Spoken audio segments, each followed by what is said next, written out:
Bonjour, bonsoir, Edmond Anyama, enseignant, coach pour hommes, fondateur de la société Invariablement Roi, dont la mission est de transformer les familles à travers les hommes et d'impacter la société à travers ces familles.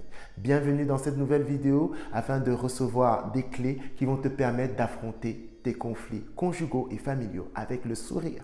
Aujourd'hui, nous allons parler de l'image de la famille qui te permet de résoudre tous tes conflits. La résolution des conflits se passe beaucoup dans la manière de penser, notamment dans l'image que tu as de la famille.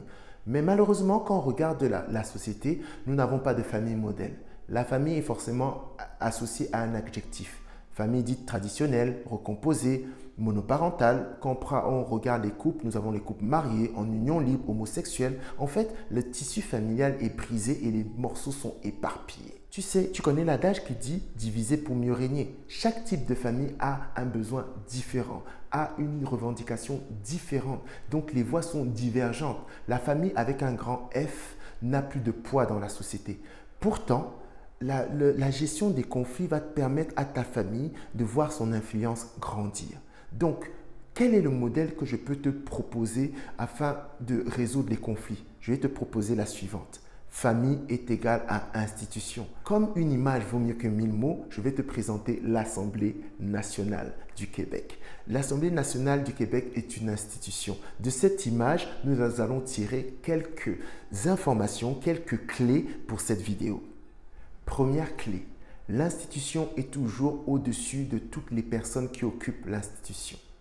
Quand tu prends l'Assemblée nationale, cette institution n'est pas là pour servir les députés ou leur faire plaisir. Ce sont les députés qui sont là pour servir l'Assemblée nationale, notamment garder l'image de l'Assemblée nationale haute. Est-ce que les conflits écrannent l'image de l'Assemblée nationale? Non. C'est la mauvaise gestion des conflits qui écorne l'image de l'Assemblée nationale, notamment quand on utilise de la violence verbale ou physique pour la gestion des conflits. C'est la même chose au niveau de la famille. Ta famille, tu dois faire attention à l'image de ta famille, à faire attention que cette institution soit toujours au-dessus des personnes qui occupent cette institution et travailler à ce que l'image de cette institution soit toujours haute. Deuxième clé à connaître, c'est que dans une institution, il y a des rôles.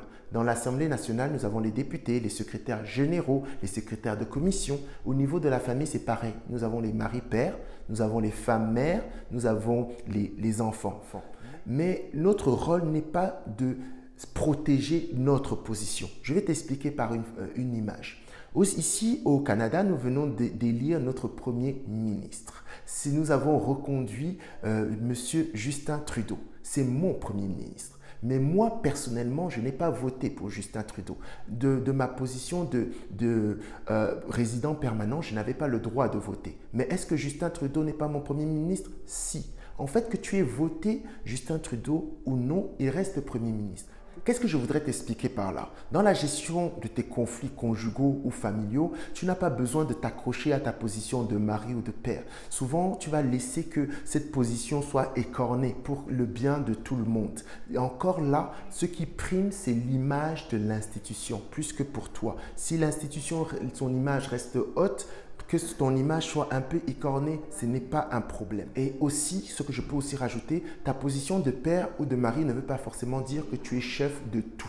Cette position de père, de mari va aussi te demander d'apprendre la délégation, d'apprendre à partager le leadership avec les membres de ta famille. La troisième et dernière clé que je voudrais t'apporter, c'est qu'une institution apporte forcément une valeur ajoutée à la société.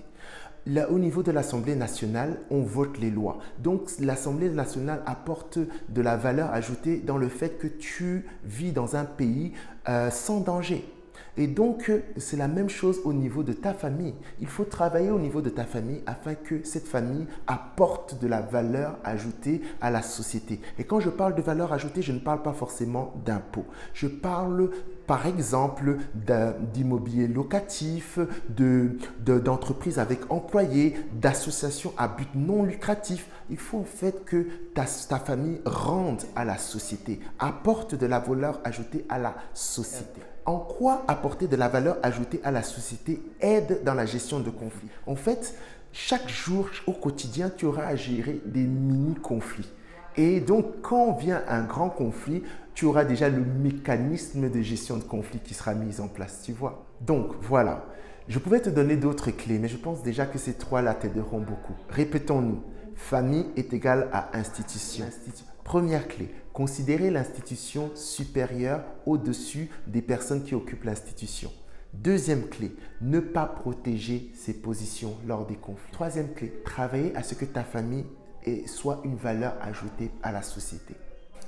Merci pour ton écoute. Un conseil est gratuit et peut sauver une famille. Donc, au niveau de cette vidéo, de cet audio, je vais mettre un lien pour que tu puisses venir prendre rendez-vous pour des conseils pour tes conflits conjugaux et familiaux. Le 16 janvier 2020, je lance une formation dont le titre est « Tirer des trésors de ces conflits conjugaux et familiaux ». Je vais aussi mettre le lien sur cet audio ou cette vidéo afin que tu puisses venir poser toutes les questions pour participer à cette formation, mais ne la rate pas. Je t'invite à commenter, à partager afin que cette vidéo soit une aide pour un homme qui vit des conflits en ce moment. Et je te dis au revoir.